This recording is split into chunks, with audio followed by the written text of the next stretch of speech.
Alors, il faut qu'il y ait une première réponse qui est bien sûr une prise en charge chirurgicale,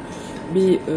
plus globale que ce qui se fait, c'est-à-dire que les missions chirurgicales sont ponctuelles, donc il faudra arriver à former des personnels sur place, à la fois qui dépistent les fistules de manière plus fiable, même si ça se fait, que en fait, les fistules simples puissent être opérées et que finalement les personnes qui viennent faire une mission chirurgicale peut-être opèrent les fistules les plus compliquées. Donc ça, ce serait un peu l'idéal. Et puis bien sûr, il faut aussi qu'il y ait des gens qui soient capables de suivre les personnes opérées et puis d'apporter des soins complémentaires, puisque quand une fistule est fermée, il peut quand même rester d'autres problèmes à régler pour que la personne puisse avoir une bonne qualité de vie. Alors ça, c'est le versant en fait traitement de la fistule,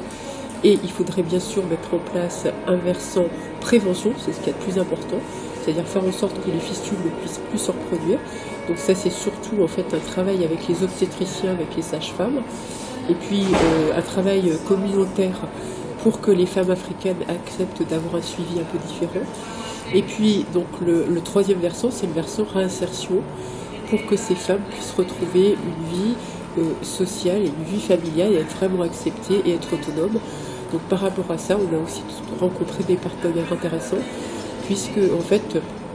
on a des partenaires qui sont impliqués dans l'aide aux femmes, dans la création de micro-entreprises, dans tout ce qui touche actuellement la vraie réinsertion féminine.